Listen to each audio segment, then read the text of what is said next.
here we go. We're going to go to chapter 7. Remember the last time we talked about the formation history of the solar system, and we said the solar system was built from a giant molecular cloud, and in fact several stellar systems can form out of those giant clouds. And then it took millions of years, but then eventually we ended up with a star at the center of the solar system, and planets rotating around the central star. And the star, if you remember, our sun, at some point in its life, undergone nuclear fusion. And that was the point that it started, giving heat out to the outer solar system. But anyway, I hope you remember it's been 2.5 weeks, right? Maybe 3 weeks, because you had extended a spring break. But either way, if you have, if you don't remember, I would like you to go and take a look at the PowerPoints. And if you have questions, my email, right? So don't forget to email me. We're going to go to chapter 7. And by the way, I have changed the schedule and syllabus a little bit. So make sure that you are aware of them. Mostly because we lost a week due to these circumstances that happened. So we lost a week, and I changed the schedule. The second midterm date has also changed, and therefore the writing assignment due date, which is always due 1 week before the second, or the midterm, it has also changed. So go ahead and take a look at the syllabus, and we'll move from there. Okay. All right, chapter 7. Put that on the full screen and move this out of the way. There we go. So Earth and terrestrial words. We know that we have 4 terrestrial planets. Terrestrial means just Earth-like planets or rocky planets. They're mostly rocks and iron. Mercury, Venus, Earth, and Mars. Right. So let's learn a little bit about each and go from there. Mercury, pretty look like what we have. What we see it, in fact, on Moon. It has so many craters, just like Moon, and it has smooth plains and cliffs. And I'm going to go over some of these features and what they mean, but just to give an overview, we go to Venus. It has a lot of volcanoes and few craters. So this is a view of one of the volcanoes on the surface of the Venus. Again, we don't really see a lot of features on the Venus because it has so many clouds covering it, and it's really warm. So we know less, but we can use our techniques, observing in multiple and different wavelengths to understand features about it. Mars, some craters, it has so many volcanoes. In fact, it has the biggest volcano in the entire solar system, and there are so many riverbeds, which can tell us that it has a history of liquid water on its surface. I'm going to talk about this more in part 2 of the video. And by the way, if you're not aware, since I don't want to upload a very big, lengthy, an hour video on Blackboard, I'm going to divide each chapter to multiple parts. So this is currently part 1 of chapter 7. Earth, Moon really, really look like what we saw over here, Mercury.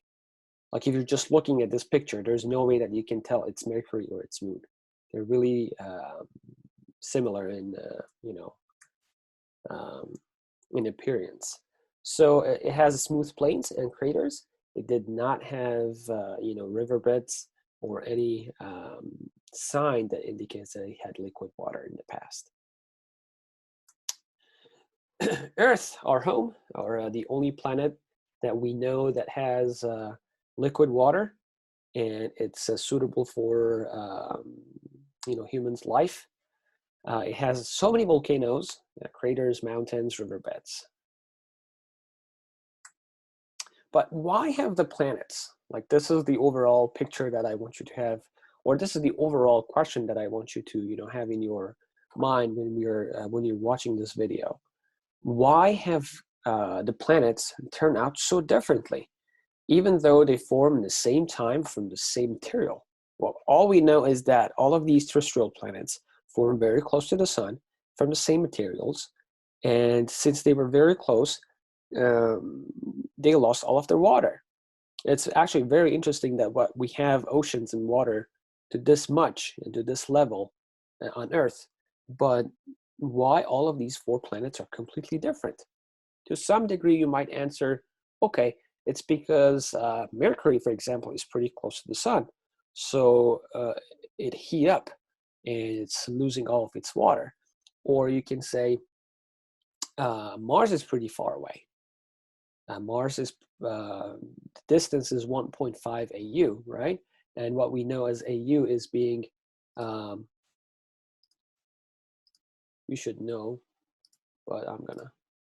So AU, or astronomical unit, is the average distance separation between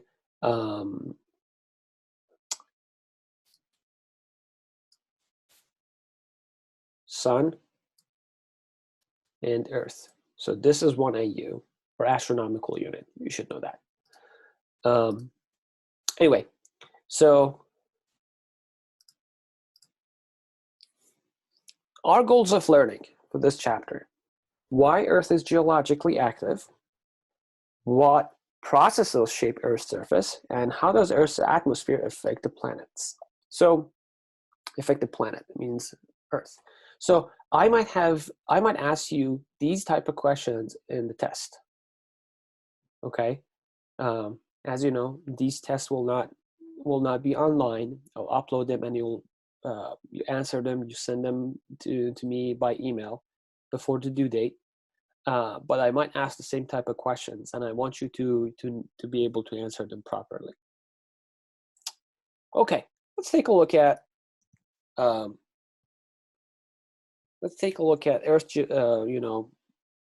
Why Earth is geologically active. But before that, let's take a look at some of these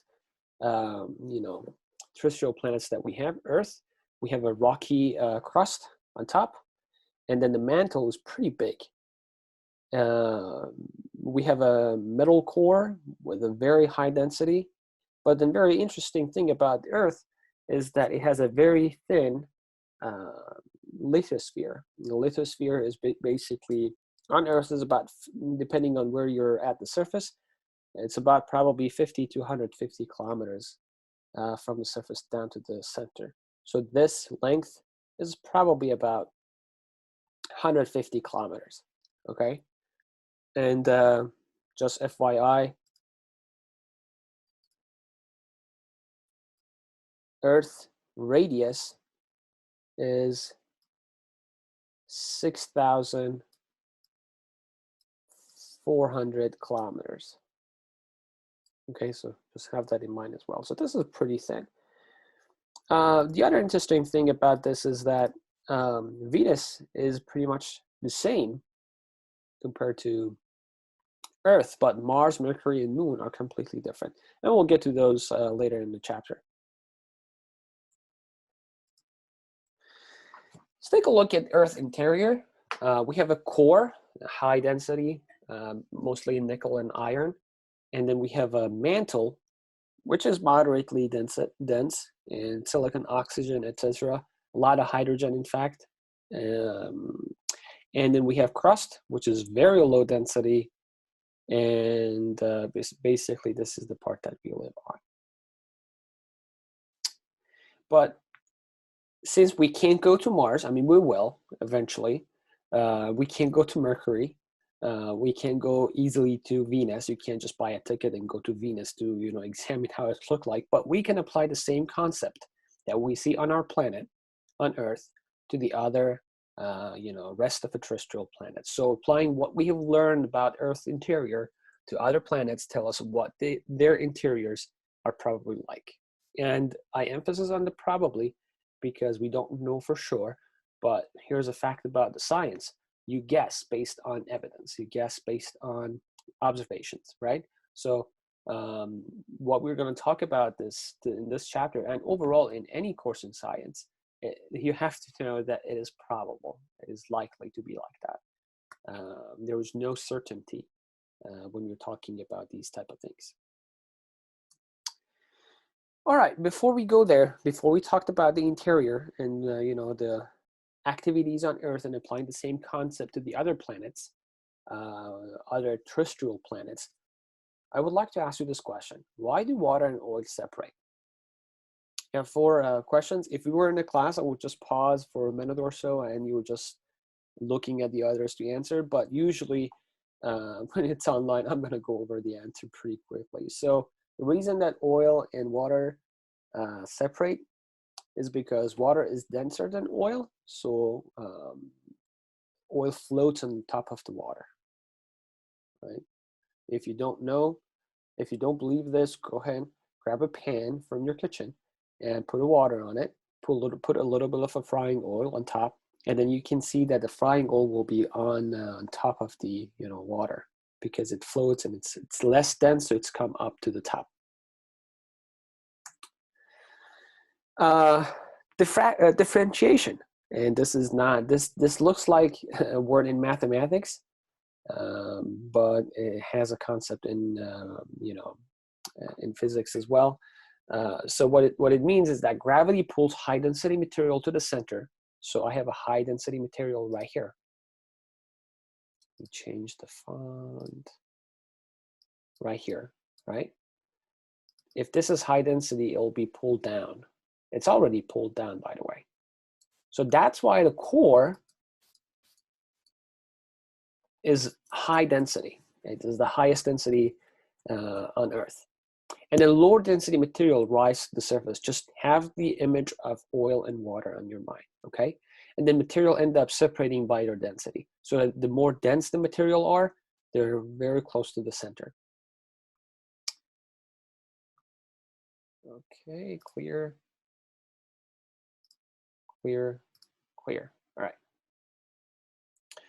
And by the way, you won't probably see this panel right here, but I can see it. So if you see my cursor moving around here, don't think that I'm crazy. It's just meaning that I'm playing with this little panel up here. You can't see it because obviously I don't want you to see this. But just have that in mind. If my cursor is moving around here, I'm just playing with the options. All right, thought question for you. What is necessary for differentiation to occur in a planet? A, must have metal and rock in it. It must be a mix of material of different density. Materials inside must be able to flow. All of the above, B and C. B and C.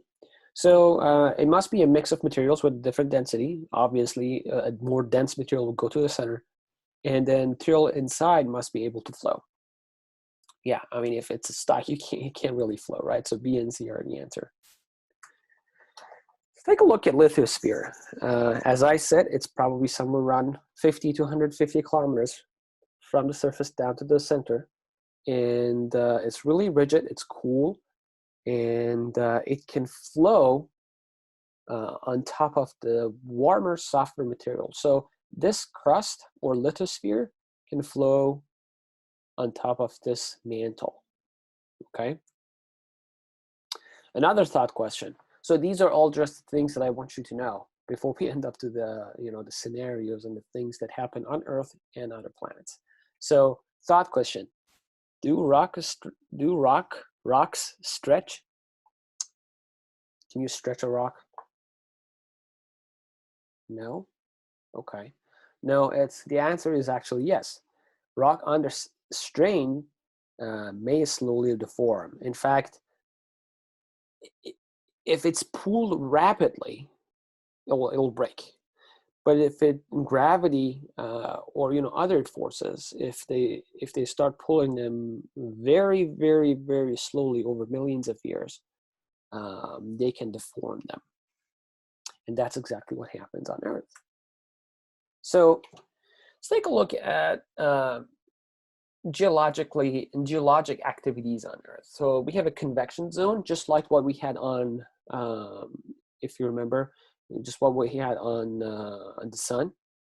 The sun had a convection zone. You remember, the convection zone means that all of these hot material will rise up, releasing their heat, and then they cool down, and then they slowly going down because they are now cool. Okay. So convection, hot rocks rises, cool rocks falls. One convection cycle takes about 100 million years on Earth. So in order for these materials to go down and then come back up again to the same point, will probably take about 100 million years. Sources for the internal heat on Earth, it's a gravitational potential energy of accreting planetesimals, which we have seen about like multiple times in our course so far, that the planetesimals are the ones, these little rocks getting together because of the gravity is starting, to build up pebbles and, boulders and so on, bigger and bigger, right?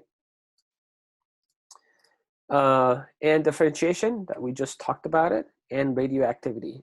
Again, radioactivity means that a lot of these particles are either sticking together, creating a bigger molecule, or they just broke down to the smaller molecules and releasing energy. So these are the three sources of internal heat on Earth. So just have these three in mind. If it happens to be on a test, you should know it. Just saying. Okay. Heating of interior over time, accretion, and differentiation when planets were young, but then our planet is not young anymore. It was formed 4.6 billion years ago. Radioactive decay is the most important heat source today. Now let's take a look at the cooling parameter. So cooling parameter, or what cause a planet to cool down, is that all of these convections, that hot rocks rising up to the top, releasing their energy and coming back down, but then this is conducting. So this can carry the heat up to the surface, and then radiation will eventually radiate the heat out to the space. So if I ask you the cooling process, we just can say that because this lithosphere is conducting, and then through radiation, all of these heat will go to the space. And it's pretty obvious. This is the same way that we get our energy from the sun. We can't think of anything else. Like, why do we get the energy from the sun, right? It's all from radiation. And of course, charged particle. But then we have magnetic field protecting us. We'll get to that in a little bit. Don't panic. Okay, another thought question for you. What cools off faster? A grande size cup of Starbucks coffee. Oh, I missed that. I really wanted to go to Starbucks drive-thru and get a cup of coffee now. B, a teaspoon of cappuccino in the same cup. So which one will cool down faster? Exactly. Teaspoon of cappuccino in the same cup.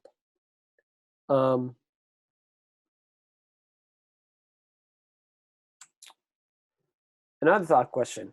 What cools off faster? A big terrestrial planet, a tiny terrestrial planet? Exactly. So with that being said, and that image in our mind, now smaller words cool off faster and harden earlier. That means Moon and Mercury are now geologically dead because they're all cooled off. Okay, they were small, they cooled off faster. Over the time of 4.6 billion years, they've already lost all of their heat, internal heat, and they're dead. So Mercury, right here, even though it has a very thick mantle, and again very thick compared to its size, lithosphere, but it's geologically dead, just like Moon. And in fact, that's why they look like the same, isn't it? Exactly. Okay. One of the most important things when it comes to being geologically dead, as what we know about Moon and Mercury, um, is a role of size, as the topic here says. But also, there's a ratio, surface area to the volume ratio. If you divide the surface area, which is 4 pi r squared, divided by the volume, right here, take a look at here, okay? So r squared and r cubed will cancel out. There's let me use that. So r squared and r cubed will go away. There's 1 r left. Pi and pi will go away. 4 and 4 will cancel out. We have 1 over 3. You can bring that to the top, and then you have 3 over r. So this factor is, this guy is playing a very important role.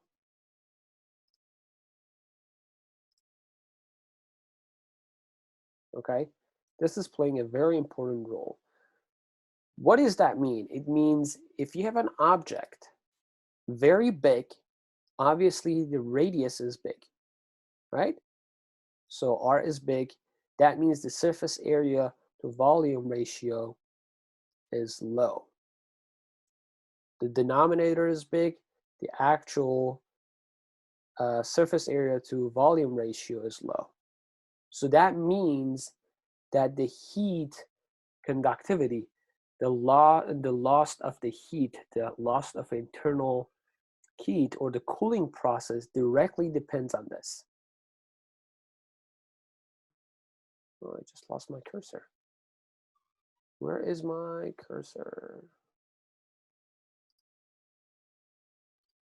Okay. Let me clear this. Sorry about that. Just I can't see. Okay, I can see it now. So as I was saying, the cooling off process depends directly on this guy, 3 over r. If you have a very big planet with a very big radius, it will cool down slower. So that's why larger objects have a smaller ratio and cool more slowly. The other important thing is that a lot of planets, including us, and a lot of planets, when I say a lot of planets, not just like the 4 terrestrial planets, I mean like millions of planets that are in our that are in our Milky Way. But either way, we have something called magnetic field. If you don't know what it is, let me give you a little bit of an example here. So magnetic field means if you have a magnet from the North Pole of it, there are these lines, field lines that are going all the way to the south. And you can create the same type of stuff, the same type of thing with just a wire and a battery. So if you have a plus and a negative and positive side of a battery connected to a wire going to a coil, it'll create the same type of magnetic field, okay? Earth has the same stuff. In its core, we have this electrically, I can't speak, conducting material. And since they are going up and down in their own, because remember, this is geologically, this is active. All of these hot materials, dense, will go down, getting hotter, coming back up, and then releasing, their energy, going back down again. Since it's going relatively fast, since Earth is orbiting relatively fast, and all of these charged particles are moving with it, with the core, with the same rate, it is creating the same concept that you have here. It is creating a magnetic field. So moving charged particles create magnetic field. Another important note is that a planet's interior can create magnetic field if its core is electrically conducting and convecting and rotating. Okay. It's to our benefit.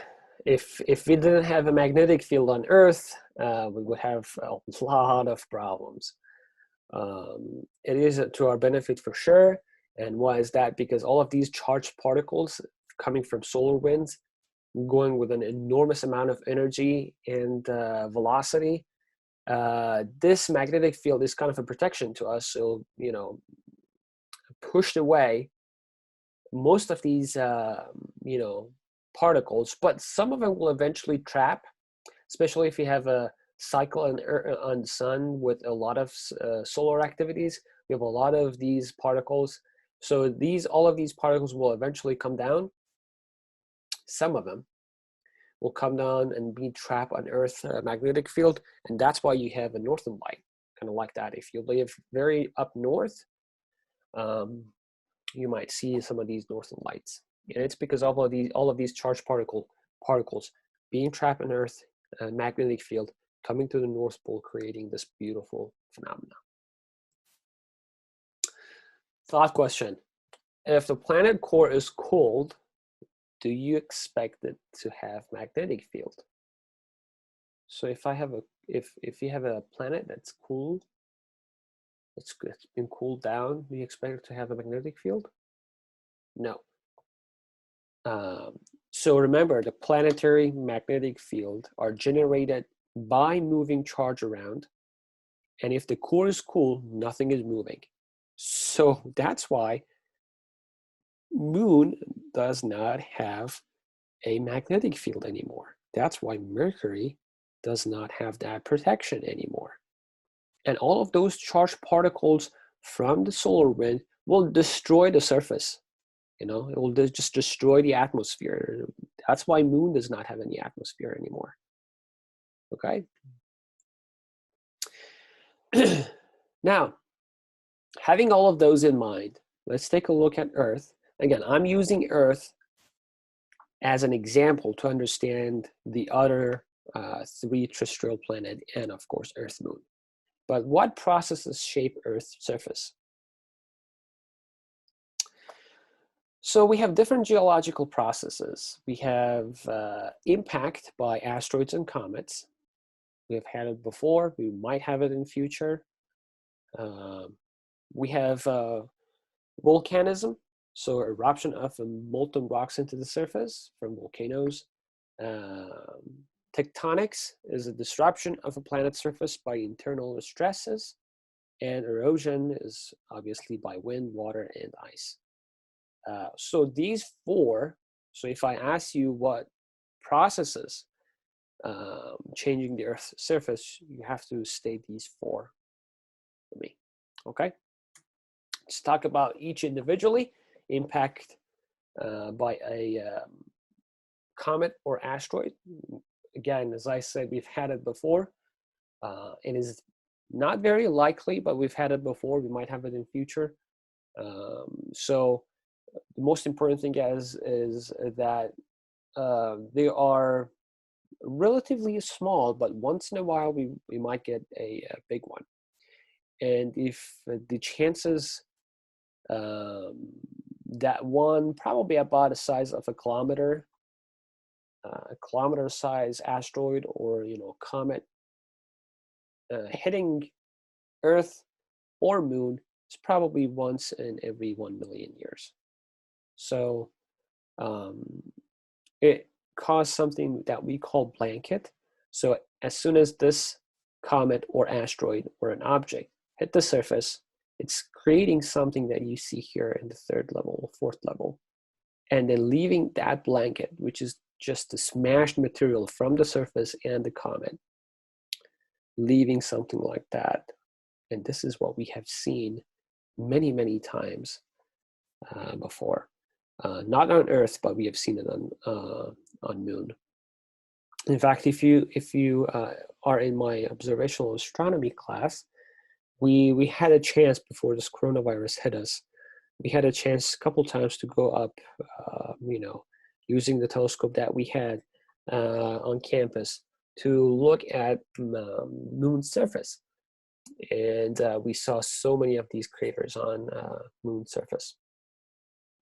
So it creates the crater right here is probably about 10 times the size of the actual comet. We had it in Arizona. If you've been to Arizona before, you might be able to go here. and take a look. But this is pretty close to what we have on, Moon. One of the most important thing on the Moon's crater, which is called Tycho, is that there is still some material left from the impact right here in the center. We have so many volcanoes on Earth, and volcanoes happen when the magma finds its path through the lithosphere to the surface. So all of these magmas right here, from the top part of the mantle, find a way all the way to the top, and then what we call a lava. It's actually very good to our benefit. A lot of these very nice and beautiful features on Earth are coming from these volcanic eruptions, including the 5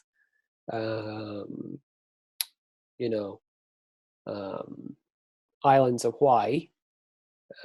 Hawaii is all volcanic lava from the bottom of the ocean coming all the way up to the top. We have outgassing, so all of these volcanic eruptions causes gases to go through the Earth's atmosphere, and we'll talk about this a little bit. These are pretty harmful, especially if they're creating CO. This could be a disaster to Earth. If this happens many times in a row, this could completely block the sunlight and then causing Earth to cool off.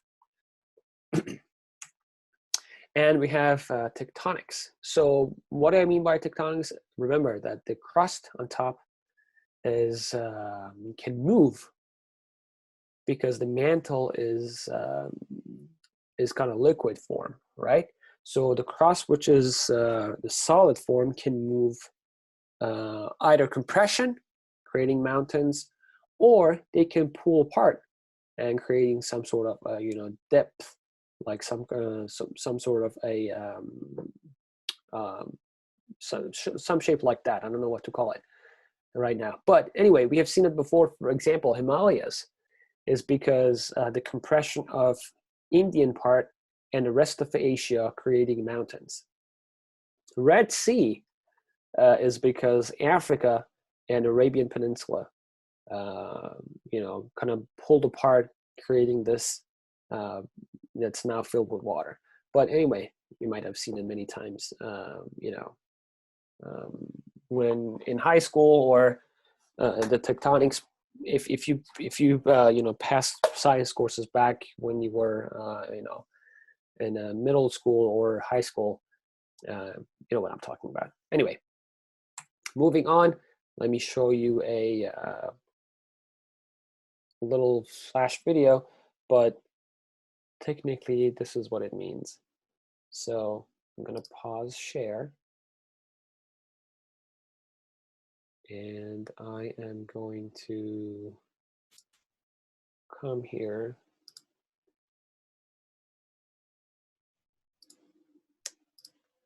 Okay, here we go. Should be able to see this now. So remember the time span here, 2 million years ago, it looked like this. But then since the crust can move, the crust can move on top, so we're at a different point now. Stop share, and going back to our PowerPoint. There we go. Okay, we played this. Erosions. Erosion is obviously changing the Earth's surface so much. Rivers, winds, and glaciers are among the erosions, different types of erosions. Rivers, obviously, erosion by water. The Colorado rivers continue to curve the Great Canyon. Erosion by ice. And again, I think this is between, this picture was taken, it's an area between California and Nevada. But anyway, ice can also create so many different features on Earth's surface. And obviously wind can create, turn the rocks apart and build up sand. So these different forms of erosions. And then the debris left from them can create, obviously can create different things. Erosion can create new features. Okay, so we're just learning about Earth and how it's, different, what's happening inside its core, what's causing its surface to change, and we're going to apply the same stuff on the other planets. So far, we learned that since the size matters, since the size of a planet, the radius, can indicate if it's geologically active, if it's cooled off, or if it has a magnetic field. And we learned that Mercury and Moon are not active anymore. They're cooled off. But how does Earth's atmosphere affect the planet? So again, we're in that topic. If I have a visible light path through the atmosphere, which we know it does, right? That's the only way that we can see the surroundings. But then some of it would get reflected, going back to this space. But what it does is that the surface of the Earth will getting heat up. Once it's getting heat up, it's gonna reflect or emit light in the infrared wavelength. This infrared wavelength being emitted by the Earth's surface will be absorbed by these particles or by these gases, by these molecules, water, CO, methane. All of these particles will absorb these thermal activities from the Earth's surface. They will get it, they'll emit it to another, they'll emit it to another, they'll pass it to another. And that's why the atmosphere, if we have particular molecules in Earth's atmosphere, the atmosphere will heat up and warm up. And that's what we call global warming, because of all of these greenhouse effects or all of these greenhouse gases. So effects of the Earth's atmosphere, as we know, not only causes the greenhouse, but also causes erosions, radiation protections, greenhouse effects, as we just said, and make the sky blue. I think we're getting close to the end of part one. Yeah. So we're going to continue to part two. I'm going to stop the video, upload this video on Blackboard, and then I'll record the next video for part two. And as soon as we're finished, I'm going to upload that as well. So make sure you're watching the video on time of the class. And if you have any questions, you know my email, right? msaki@sdlcc.edu. Make sure to email me. Okay, we'll talk soon.